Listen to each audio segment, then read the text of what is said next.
এখন বলে যে আগে আমাকে টাকা দেন, তারপরে আমি কয়লা ইম্পোর্ট করব, নাহলে কে বলে এলএনজি ইম্পোর্ট করব। আর আমার এক্সচেঞ্জারটা খালি করে দিয়ে গেছে। তারপরে এই ক্রাইসিসে আমাদের প্রায় $2 বিলিয়ন বেড়ে গেছে তেল ইম্পোর্ট করতে। তেল ইম্পোর্ট করা $2 বিলিয়ন বেড়ে গেছে। তারপরে আমাদের আপনাদের যে বললাম 56,000 কোটি টাকা আমার বাকি আছে। এখন এদেরকে আপনার টাকা না দিলে কয়লা আনবে না, টাকা না দিলে বিদ্যুৎ দেবে না, এর মধ্যে আমরা পড়ে গেছি আপনার। তারপরেও আমি আপনাদের আশ্বস্ত করতে চাই, অনেক কষ্ট করে আশা করি যে আগামী সপ্তাহের মধ্যে বিদ্যুতের অবস্থা কিছু ইমপ্রুভ করবে। কিছু কিছু প্রাইভেট পাওয়ার জেনারেটর যারা আছে তারা আপনার পাওয়ার দেওয়া শুরু করবে। তাতে আশা করি যে আমার এখন তো প্রায় 1200 বা 1500 মেগাওয়াট আমাকে লোডশেডিং দিতে হচ্ছে, তখন আমি হয়তো 800-900-র মধ্যে নিয়ে আসতে পারবো। লোডশেডিং থাকবে, বাট মানে আপনার একটু আরাম হবে তখন। সবাই হলো যে আমাদেরকে মানে আমরা যেমন পলিটিশিয়ানরা থ্রেট করি, কিন্তু বিজনেসম্যানরাও তো আমাদের থ্রেট করে। সবারই হচ্ছে গভর্নমেন্ট যে এখন আপনার লোডশেডিং হচ্ছে, সবাই বলছে এটা হচ্ছে ওটা হচ্ছে, কিন্তু আমি বানাবোটা করছি, আমাকে সারপ্লাস থেকে দিতে পারি। আপনার এমন সারপ্লাস দিয়ে গেছে আপনার যে আমার দরকার 18,000 মেগাওয়াট, আপনি ম্যাক্সিমাম 20% স্পিনিং মার্জিন রাখতে পারেন, কিন্তু ওই গভর্নমেন্ট আপনার মার্জিন রেখে গেছে অনেক বেশি 30,000 মেগাওয়াট।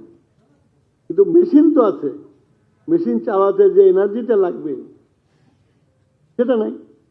এখন এগুলো সব মিউজিয়াম হয়ে যাচ্ছে আস্তে আস্তে।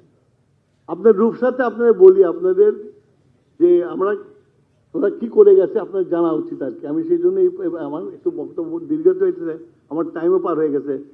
আপনার খুলনাতে 2টা পাওয়ার প্ল্যান্ট আছে,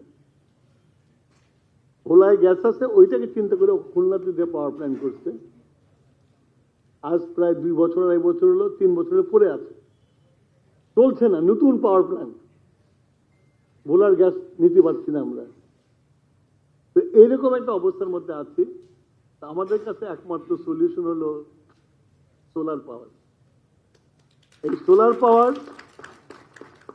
সোলার পাওয়ারের জন্য আমি আপনাদের বললাম যে prime minister is very interested. Prime minister নিজে, আমাদের বলতে হয়নি, উনি নিজে এইসব মন্ত্রীদের ডেকে কোথায় কোথায় জমি কি আছে, ওই মিটিংয়ে ও থাকে সবসময়, আশিক আরো ভালো বলতে পারবে, কোথায় কোথায় জমি আর সব বের করছে আপনাদেরকে দেওয়ার জন্য। জমি আমরা দেব, আপনাদের আর যা যা ফ্যাসিলিটি লাগবে সেগুলো আমরা ক্রিয়েট করব, এবং আমরা সোলারটাকে মোটামুটি প্রাইভেটের কাছে দিয়ে দেবো। সোলার জমি দিয়ে দেবো আপনাদেরকে, 25 বছরের লিজে দিয়ে দেবো জমি। আর আপনারা কেউ যদি মনে করেন যে আমি জমি কিনবো, সেটা মানা করবো না, আপনারা জমি কিনাও করতে পারেন, কোনো অসুবিধা নেই।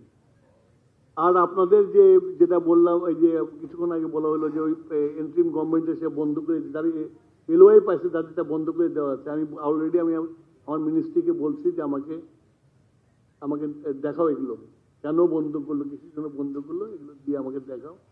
আশা করি আগামী 8-10 দিনের মধ্যে ওগুলো দেখে ঠিক করতে পারবো আপনার।